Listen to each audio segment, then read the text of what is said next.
Hey guys, how's it going? Hope you're doing well. My name is Crown, and today I'm going to read you some very interesting stories that I hope that you're gonna love. And now, without further ado, let's go!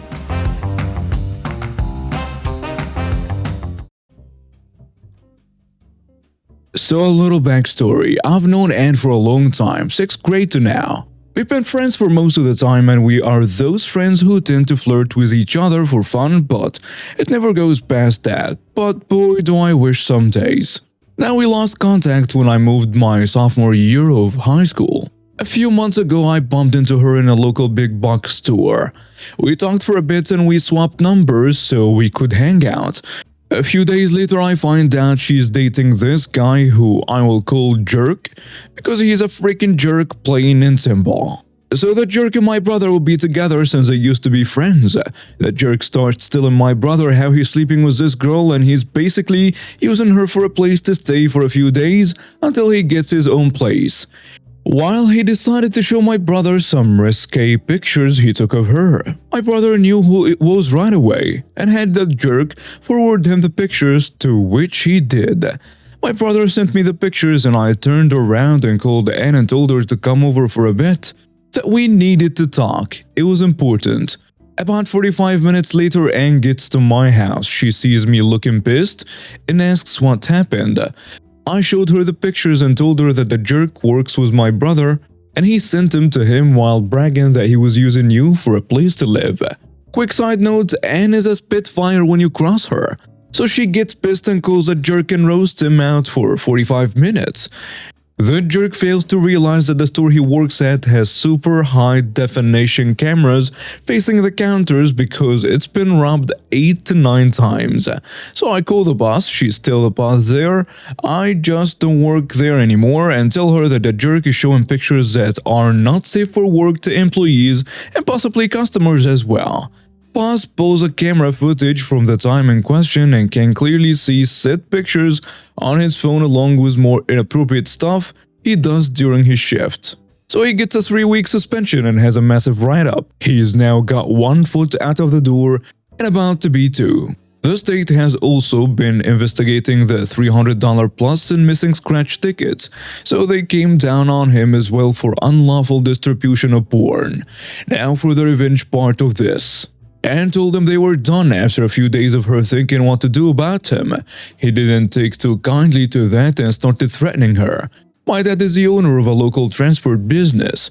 They do cabs, limos, and so on. While I call him and tell him that the Jerk is going after Anne, now most of the employees at the station have met Anne and they all love her and they planned on offering her a job anyhow. Well, the Jerk called to get a cab to Anne's apartment like he did every weekend. While I took the cab and got Jerk and told him we had to swing by the station because I left my phone there. We pull up and I walk in and tell Anne he's in the cab. Dad comes out from the back and sees him in the cab. He goes to his computer and uses a remote for the cab and shuts it down. So I went to tell him the cab had a malfunction and he needs to wait inside for a few minutes while we fix it. The Jerk goes inside, sees Anne sitting at my desk while a dozen roses there and a card that says "Love you." I popped them for my grandma because she was almost back from a 1.5-month trip to South America. The Jerk flipped out and lunged at Anne. Big mistake, as Dad is about 6'6", 315 pounds of muscle. The Jerk grabbed Anne by the neck and before he knew what happened, Dad had him on the floor and pinned him. The other driver, who we will call the Godfather because he has a Bronx accent, picks the Jerk up, pulls him outside and ties him to the pole by the building. Now this pole is right next to the sprinkler system for the lawn. I turned it on full blast and left the Jerk there until the cops came to get him. Now 95% of the cops know my family as this is a rather small town and we all get along great. The footage of him being tied to a pole mysteriously disappeared from the evidence lockers after that night. He was released on bond and had to go to court, so he called a cab company to get a ride to the courthouse because it's a thunderstorm and he didn't want to walk 8 miles. Big mistake. The driver drove extra carefully because the roads were flooded by 4 inches of rain and visibility was low due to fog. The jerk was 45 minutes late to his hearing and was held in contempt of court, plus got charged with assault, trespassing, and possession. The jerk was about 45 minutes late to his hearing and was held in contempt of court. Plus, he got charged with assault, trespassing, and possession because he had some coke on him. The judge threw the book at him and gave him 10 years, but would reduce it to 5 if he told who his dealer is. The jerk tried to play me, but it didn't go over well, so he came clean and got 5 years. And the jerk was put into a cell with a guy who is known for beating guys who abuse women and children. From what I heard from a buddy who's a guard, the jerk spent the first 2 weeks of his 5 years in the hospital because he got the life kicked out of him. And now he's a yard witch, meaning he gets the worst jobs, and anytime it's a two-man job, he gets pinned on it by himself. Word travels fast, and the poor jerk found out just how bad it can be. It was a typical busy Saturday afternoon at the mall. Shoppers were bustling about, searching for deals and browsing the latest fashions. I was among them, window shopping and enjoying the sights and sounds of the mall. And that's when I noticed a commotion near one of the stores. I couldn't believe what I was seeing. A mother, Karen, and her 3 kids were in the center of a crowd. Karen had an air of entitlement, and her kids were causing a scene, pushing and shoving other shoppers. The 3 kids were laughing and pointing at a blind girl who was trying to make her way through the crowd. The blind girl was using a cane to navigate and wearing a pair of glasses. I heard Karen say to the blind girl, "You should watch where you're going. You bumped into me and my kids." The blind girl apologized, but Karen continued to berate her and even demanded that the girl compensate her for the inconvenience. Karen went on to say that her kid wants to play with her cane and the glasses would look nice on her. The poor girl was understandably confused and scared, tried to defend herself, but Karen snatched the glasses off her face and took the cane from her hand. The girl stumbled and fell to the ground. Karen didn't even seem to notice what she had done. She was too busy admiring her new glasses and the cane in her kid's hand. Just as Karen started to leave the scene, a young man came out of nowhere with a flying kick to Karen's side that sent her down instantly. He snatched the glasses off her face with her back to the ground and walked up to the kid and snatched the cane from him as well. He then helped the girl and picked her up off the floor as she turned out to be his older sister. Gave Karen a cold look, stared her down, and then walked away. I couldn't believe what I had just witnessed. It was clear that the girl and her brother had came into the mall together, but were separated for a while, and that's when Karen decided to take advantage of the poor girl and try to rob her of her belongings. But when the young man came back to where he left his sister, he saw what he saw and reacted instinctively. The crowd was in shock and the security guards were quick to apprehend Karen. I felt terrible for the poor blind girl, who was understandably shaken by the incident. She was grateful for the help of her younger brother and other shoppers, but getting robbed of her glasses and her cane like that was probably too much for her. As for Karen, she was left to face the consequences of her entitled behavior and was seen being escorted out of the mall in handcuffs by the 2 police officers who investigated the whole incident. I couldn't help but think that this kind of behavior is never acceptable. It's a reminder that we all need to be aware of how our actions affect others, and we should always treat others with kindness and respect. It was a cruel and heartless act, and it's a sad reality that some people still think that they can bully and exploit the vulnerable for their own gain. It was heartening to see the young men standing up for what was right. First, I'll say that I was the frozen food manager in a large supermarket. The man I'll call Joan took my place after I found another job. After 3 days in a new job, I found out that my new boss had lied to me about the amount of time I would work each day and about the work I would be doing. I went to my old boss at the supermarket and asked if he'd hire me back. He did so without hesitation. I didn't expect that he would put me back in my old position, but he insisted on it. Therefore, John was put back to his old position. This part will come up again later in the story. Throughout the years, John and I had hit it off as friends. We went fishing together. Our families met in Florida one year. We went to each other's places and played cards. Since we lived pretty close to each other, we would ride bikes to work together also. After a time, I was eventually made the grocery department manager. I was third in line of management in the store behind the manager and the assistant manager. I don't remember exactly when John and my friendship went off the tracks, but eventually it did. All of a sudden, different people were coming up to me and asking me things I supposedly said. In my night, stalking crew was the hardest. I couldn't figure out why they were turning so much against me. I've always been an easygoing guy. If anyone had any problems, all they had to do was come up and talk to me about it. Eventually, I figured out it was John. While being a friend to me up front, he was stabbing me in the back. I started working nights once in a while so I could get to know those guys a little better. And for them to know what kind of person I was, that seemed to work for the most part. At some point, John got transferred back to being the frozen foods manager. Most days at lunch, he would bring in some type of frozen dinner that sales reps had covered for him. As for me, it was none of my business, although I thought it was weird. I actually saw him switching labels for his wife when she was in the store once. That was in the 80s before the scanners. I didn't turn him in because if I had, he would have at the most received a slap on the hand. Then he would have made my life miserable. If I was ever going to turn him in, it would have to be for something he would get fired for. Then the fateful day arrives. One of our other department managers had seen enough and turned him in for the frozen dinner thing. As I predicted, he got a slap on the hand. He then went around the store telling anyone who listened that I was the one who tattled.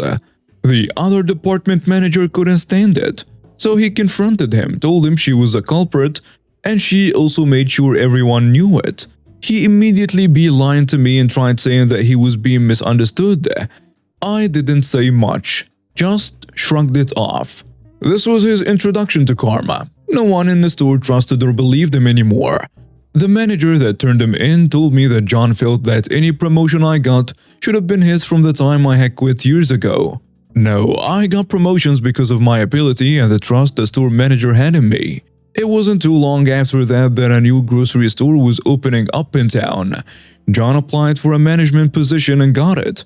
He spent the next couple weeks trying to recruit other store employees to go over with him. He struck out. In his new job, he ended up being third in line of management.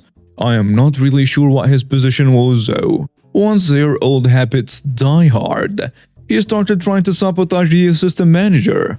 They didn't fall for it though, and were fired after a few weeks. That was karma number 2. Karma number 3 was the sweetest to me by far. Now he is without a job and he comes back begging to our store manager for any type of position. Even a carryout, someone who bags groceries for the store. The revenge? The manager then comes to me and asks my opinion.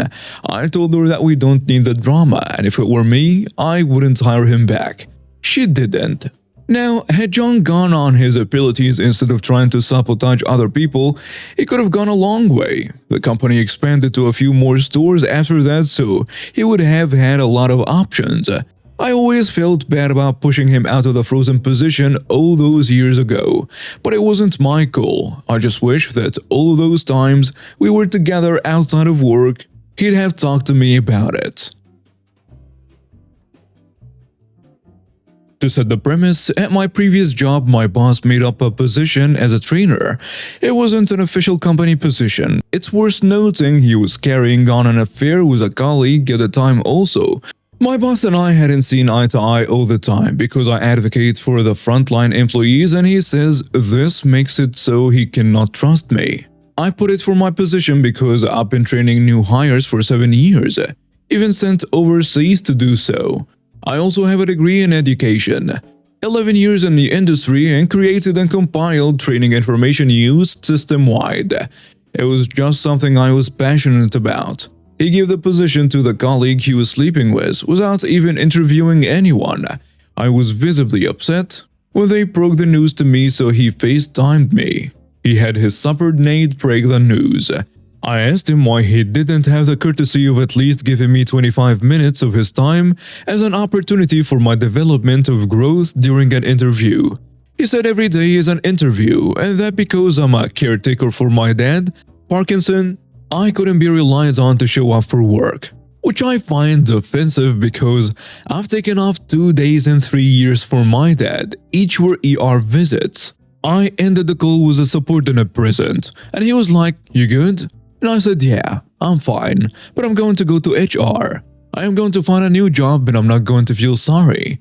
But if I come back, it'll be in his office." I kicked the job search into high gear and pretty quickly found a new job that paid twice as much. I put my 2 weeks in, but during that time I organized that joint 5-man HR report in regards to my boss's illicit affair. I deleted all of my intellectual property out of the shared system. Hundreds of training documents and slideshows, including 15-day new hire courses. And now, I am making twice as much. My old boss was walked off company property and terminated. The person who was supposed to be the trainer had no information and they abolished the role. And I just put my application in for his position. Bummer. If only I had 25 minutes of his time. I know he has a lot more of it now. So during the first semester of senior year, I signed up for this class called Team Sports, which was one of the biggest mistakes of my life. Let's just say I was not prepared for the freak show that went down that semester. The thing is, I was unaware that girls apparently don't sign up for this class. I joined the class because, to quote a random guy I overheard yesterday, I get credit for playing basketball. For the first few weeks it was pretty fun. We played a lot of knockout and kickball, which are two of my favorite games. There was even this guy in my class who would sometimes go out of his way to help me score because I'm kinda crap at sports. After the kickball unit, my coach decided to throw stuff at the wall and turned every day into a free day, which basically meant do whatever the hell you want, so the guys in my class would just play half-court basketball every day. And this is when the class stopped being fun. I am not a huge fan of structured gym classes, but after our coach stopped making us play team sports, it was every person for themselves, and by that I mean just me. Now that the guys weren't required to let me play with them, they didn't. A lot of times they would do everything just to keep me out of their games. Fast forward 2.5 months, and I have managed to somehow befriend one of the guys in my class. This was extremely helpful because he would sort of advocate for me, which resulted in the other guys reluctantly agreeing to let me play. By now, there were about 3 weeks left in the semester, and I was finally enjoying the class again. A week later, some of the guys got fed up and every class would begin with a huge argument about whether I should get to play or not. This really pissed off the guys who weren't arguing and just wanted to play. So some of them started siding with me just to get everyone to shut up and start the game. One day I made a deal with them. The deal was that if I could steal the ball from someone during the next game, I would get to play for the rest of the semester without having to listen to them complain about it. And if I couldn't, I would sit out for the rest. Obviously, this deal was very appealing to them because they had the advantage. I've never really been an aggressive basketball player, but for the next 10 minutes, I played like my life depended on it. At one point, I accidentally knocked someone over, although I think part of it was just him being super dramatic. Anyway, I never make bets like these because I'm extremely unlucky and I never win them even if I think I can. I made this one out of desperation. I didn't think I would win. And yet, life is always full of surprises. I managed to steal the ball near the end of the game, which I'm not ashamed to say was the proudest moment of my life. The score was like 19-18 or something, which meant that one more shot could have lost me the bet. And they didn't even finish the game, which told me that they were beyond livid because they are definitely not the type to leave a game unfinished, especially with a score that close. For the rest of the day I got super cocky and started dropping my victory in their faces.